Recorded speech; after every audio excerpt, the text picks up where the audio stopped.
Hey guys, welcome back. So yeah, it's been a while. It's probably been a little over a week or so since I posted a video. We've just been extremely busy. Tree jobs every day. Family was sick. I'm still not the greatest, but doing all right. 178, so a couple degrees here. Should kick on, which is good. So I loaded it last night around 7:30. It's almost 9 now, so almost going on 14 hours. But definitely a change of pace since the last video. I mean, snow has definitely shrunk a little, but we got about a foot about a week ago. It's probably down to 6-7 inches now. We had about an inch or two overnight. The wife came out this morning and just used the backpack blower and blew as much as she could. So we've ran the snow melt. I had it actually for the first time, and I didn't record any of it. I had it preheated finally. And that snowstorm was a good 24 hours, just non-stop steady, just snowing. And so I had to run that thing for a good solid 24 hours. So I did go through a lot of wood. If I had to guess, so all these totes before that snowstorm came, all these were full. These were full, this was full, and I believe I already pulled out 2 other ones since then. That was over a week ago. But the day that I ran that, we went through, I don't know, 2.5 totes just in that one day, just to heat that. Now, when I was running that, I made some adjustments on the snow melt, which definitely helped. Yeah, I just had it where it was running too often, as far as it's like cycle times to heat it, to let it to not be heated. So that's a whole different video, but I got that running definitely more efficient. I mean, so when the snow was coming down, it was just melting on contact, which was sweet. So she's about to turn back on, hopefully. When she does, I'll let it clear out the smoke that's in there. I have no idea what's in the box. I'm gonna do the ash, because I'm gonna have the door cracked, do the ash quick, dump it in there. In the meantime though, let's get some wood together. So I always like to put wood in the tote, or in the wheelbarrow, and then into the boiler. I know some people are like, why are you touching the wood twice? But it gives me an idea how much I threw in there, because otherwise I'm kind of just guessing.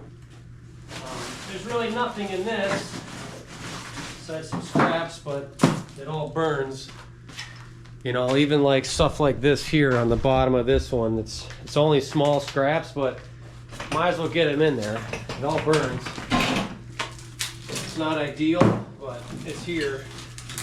So sometimes I just like to get it as clean as I can before I go back out to get filled when I process wood. But yeah, it's been cold. I mean, we had 2 days of single digits.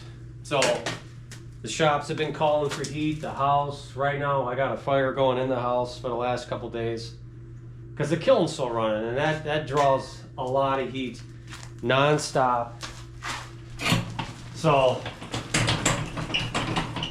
to give this thing to not be a hungry animal, and it's nice to have a fire in the house from time to time versus being I don't want to say a slave to the boiler, but you know, when you're heating as much as I am, it's a lot of wood.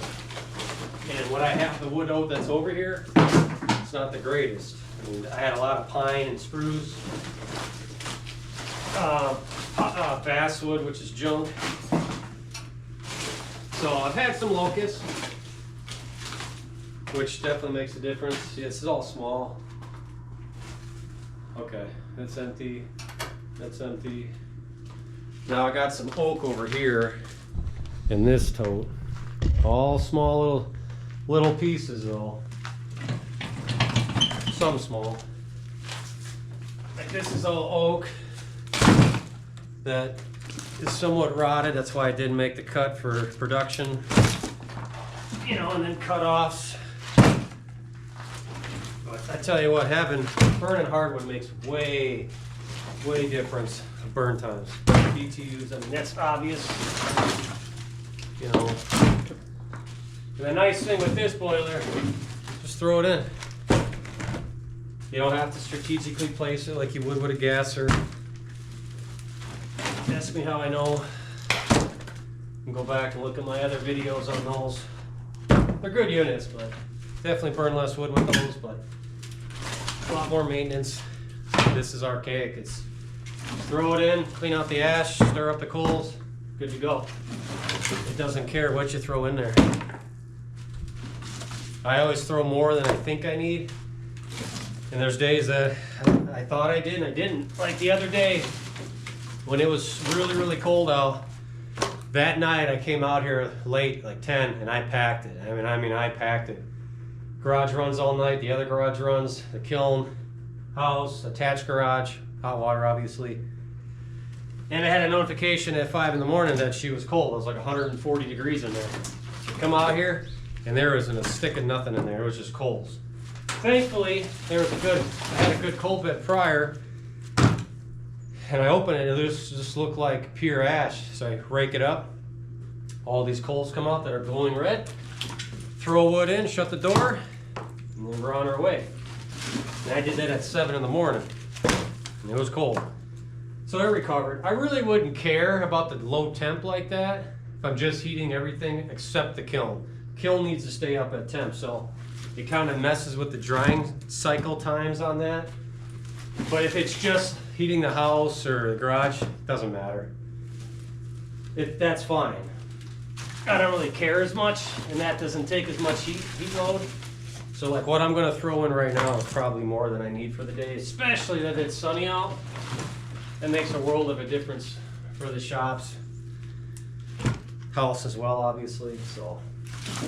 But I will be swapping out the kiln later today. So now we're starting all back over with cold wood going in there. And it takes a lot of BTUs to heat it up. All right, so this is good to go for now. I may reload this when I do load it. So this hasn't, let's see if it dropped any temp yet. Probably not. It's got to drop, what, 2 more degrees? So we can just chat in the meantime. I mean, I could probably crack the door, just get it over with. Let me see. I always like to do it when it just starts a burn cycle. Where there's airflow, you don't have to worry about a backdraft. Definitely don't load it after a burn cycle. Do not do that. Because it'd be full of smoke, coals are screaming high. Once it gets that oxygen, it's a scary thing. If you know what to expect, I mean, I've done it because I'm like, if I got to go to work and it just got down to burn cycle, I'm like, I got to do it. And I'll stand here for like 2 minutes just like this, and that's not even long enough. And then I'll crack it like this, kind of peak. Like here. So we still got good amount of wood. Hopefully you guys can see that. Now, what I'll do is, before I stir that up, I'm gonna do the ash. Now I haven't done the ash, I don't even know. It's probably been a week. So she's probably pretty full. So I'm gonna put my mask on quick, pull out both of them. Then I'm gonna stir it, because you know, some stuff will come down. Get the coals, and then I'm just gonna chuck that in. So let's try to do this quick here. I'm gonna put my mask on. Man, she is cold out.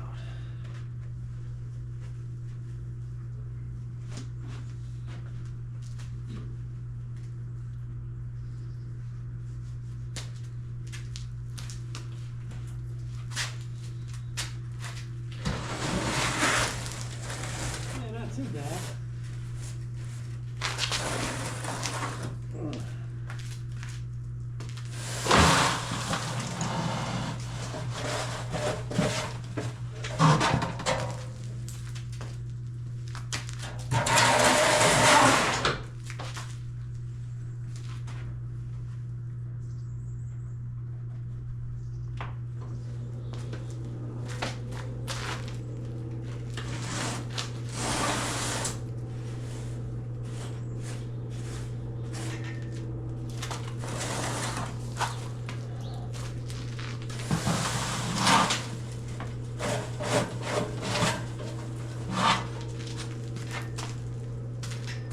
Okay.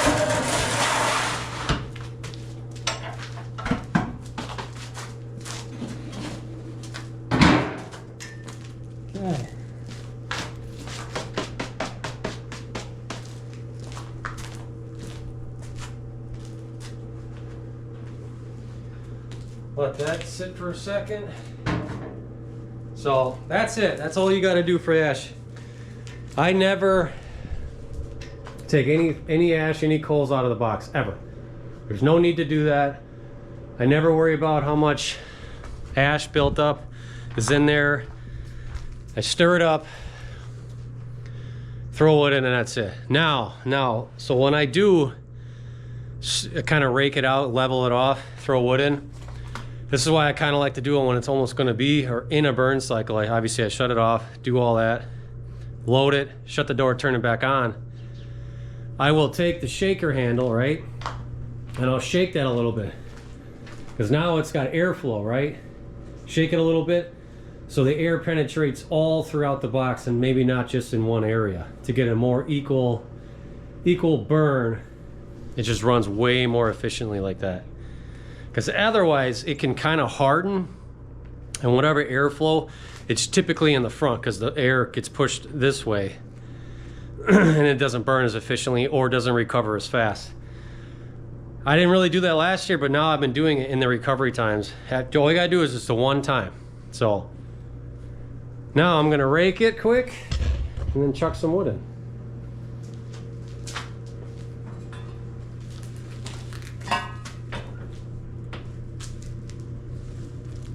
Oh, she turned on. Okay, so she turned on. Yep. Turn it off, because otherwise all this stuff's gonna blow right out. And you can tell she turned on already, because now look how glowy red it is. So we're gonna do this quick.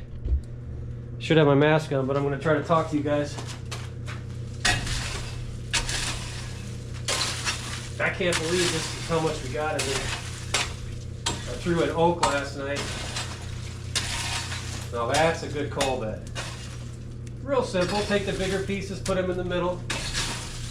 That's beautiful. So here, I'm going to kind of show you. Look at all those coals. Hopefully you guys can see that. So now let's just grab wood and chuck it in. Those are big fat coals too, which are ideal.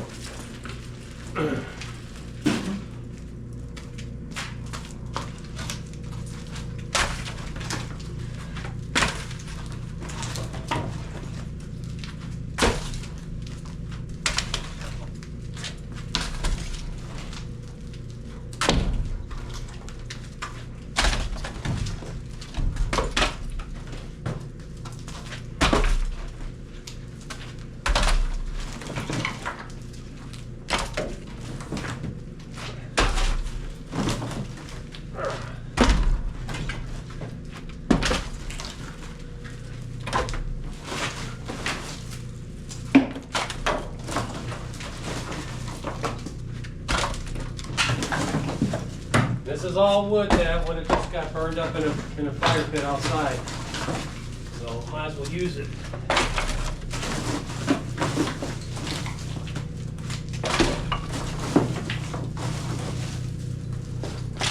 Just like that, that's it. Turn it back on.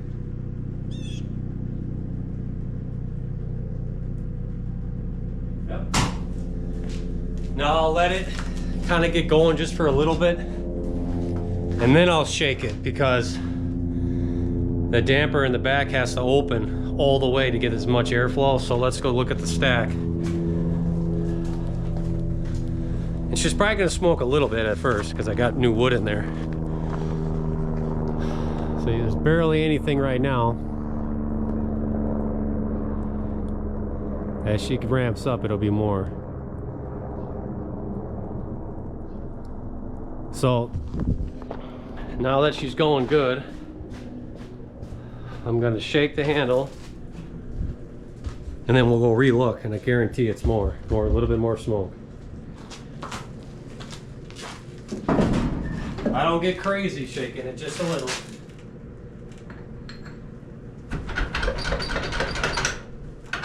all you gotta do. You don't want to do too much because then you get too much coals that fall down, which is not a bad thing, but. So now I guarantee she's smoking a little bit more. Yeah, just a little. Nothing crazy, nothing more than like his chimney over there is. And after about 2 minutes, it'll just be hot steam coming out because she's gonna be roaring in there, so. And for those of you that don't know, we heat 2 shops. This one's 3,000 square feet. The one next to it where the kiln is 2,000 square feet. This big shop has 200,000 BTU heater. The one next to it has, I want to say it's 150,000 BTU. The attached garage uses 100,000, no, 75,000 BTU, which is plenty for that little, I mean, it's 20 by 20, give or take, so 400 square feet. No problem. That should be good to go. Let's take a look in here. My main shop where all my equipment is. You know, so that's the heater up there. Obviously I got a little bit of insulation around it, nothing crazy. It's just to kind of keep, when it's not running, when the water's circulating, not to just keep evaporating. I mean, it's going to, but snow melt system. I forget the size of that heat exchanger, but that's all that for the snow melt. So, but it's nice to come in here, everything be warm. Like today, I'm gonna be doing a ton of maintenance on all of my stuff. We got big jobs coming up, which one may last us like 2 months. It's a big, if we get it, DNR job. So everything's gotta be good. Still have the same tractor. That's a whole nother story. It's supposed to be this week, so we'll see. But yeah, so that's that. The kiln has a custom 300,000 BTU heater that runs nonstop. Unless it gets to temp, then it'll cycle. But at this time of year when it's colder out, yes, it's in the heated garage, it's insulated. It just takes a lot longer to get up because all the wood you put in there is whatever temp it is outside. So the wood that's going in here today is frozen because it's wet. And I blow off whatever snow that I can and it's, you know, put it in there and so on. But that furnace, I tell you what though, is, I mean, it's a workhorse. I mean, it don't matter what temp it is, as long as you got wood in there, it'll get the temp and heat everything. Because I tell you what, yeah, these garages are insulated. They're not insulated like a house would be, you know, and they're big open spaces. So it takes a lot of BTUs to heat that. And yes, we go through a lot of wood, but when you're burning stuff like this is basswood. There's no BTUs in that. So you have to anticipate how much wood you're gonna go through. And I know some of you are gonna be like, that's wasteful wood, you know, you're heating all this stuff. Not really. I mean, it's, whether it's propane, natural gas, fireplaces in the house, whatever. I mean, or electricity. The BTU has to come from somewhere. So instead of just wasting this and let it rot in the woods or burning outside in a in a fire pit, which to me that's the most wasteful thing you can do. I mean, it's free BTUs. So the guys who have boilers will tell you they will throw in whatever they have. And obviously the small scraps, like, you know, this kind of stuff, I absolutely hate throwing this in because it just takes too long. But it's BTUs, right? So this is the stuff that comes off the conveyor, you know, that doesn't make the cut to go to production. So instead of throwing it in a burn pit, which some of it I may end up start doing because it's not ideal to throw that stuff in. I typically like to throw that in early season because that's just not going to last very long. Okay, so now it's been, I don't know, 5 minutes and you barely see anything. And as that wood all catches on fire, you won't see a thing. But, you know, there's that stipulation. Everyone thinks typical standard conventional boiler is just going to crank smoke. Well, there you go. And that's oak, and oak always smokes. And it's barely doing a thing. You can just see the heat coming off. So look at those icicles. So that's ridiculous. But yeah, that's pretty much that. I mean, I think rule of thumb, you always want to oversize your boiler, at least one up from what I think somebody would recommend. Because you never know what you're going to do down the line if you're going to add more heat to something, because it's so useful and you have the power plant, might as well use it. And for how big that is, that gets put to the test. I mean, like here's an example. So when I reload that kiln later today, I throw in a good amount of wood because I'm going from, we'll just say 10-degree wood. So now the box is 10 degrees. You have to melt all that, or pretty much melt it. Get the moisture out of there, the water, and the interior of the wood up to temp. Here's an example. That would be like taking a bunch of popsicles, putting them in there. But insulated popsicles, because it's in wood. And hundreds of not thousands of those in the kiln. You got to raise that temp. That's just like taking a piece of ice and putting it on your counter and not touching it at 70 some degrees in your house. How long does it take to melt? It takes a little bit. Now you take a huge block of ice, right? Like we'll just say like a 6x6 like chunk. How long would that take to melt in your house at 70? A long time, right? Now that's what the kiln is when you put new wood in there, when it's frozen. So a little bit of education there. Kind of dumb it down, but yeah. Oh, that's right, I gotta turn this fan off. Don't want to forget that. So yeah, that's pretty much what my daily routine is. Besides doing the ashes, that's just once a week, give or take. Even when I was loading that much wood for the snow melt, which honestly I haven't done it since then, so pretty simple. I mean, yeah, you got to come outside in the cold, but so be it. Garages are warm. Like I'm going to be working in there for probably a couple hours. No problem. It's nice and warm. Don't need gloves. Whatever equipment that goes in there, trucks or whatever that's full of snow goes in there, melts, and you're good. So attached garage, when we put our jackets on and clothes, it's all warm. So even when it's negative 20 out, which will probably be like that in a month or so, no big deal. Going through more wood, but so I have it. I mean, my inventory is kind of dwindling down, but it is what it is. So I wouldn't trade my setup for anything. And I did all this myself, so pumps, everything, you name it. But yeah, let me know what you guys think. I'll probably end up doing a kiln video as well, because anything that I dry, like I've actually been putting like those three way over there, that's been kiln dried. I don't want it out in the elements. That goes out soon. So my garage, that's the kiln's in, my chip truck's in there, and I'm running out of space. So one of my trucks is going to have to sit outside at least for a week until I start delivering all this wood. I didn't do anything last week because of all the snow. Hauling that big trailer around with 2-3 cords of wood it's heavy. It's just not safe. We have a lot of hills here, so this week should be decent. Everything's been plowed and dried, so but yeah, that's a whole different other video. But yeah, let me know what you guys think. But as always, keep burning.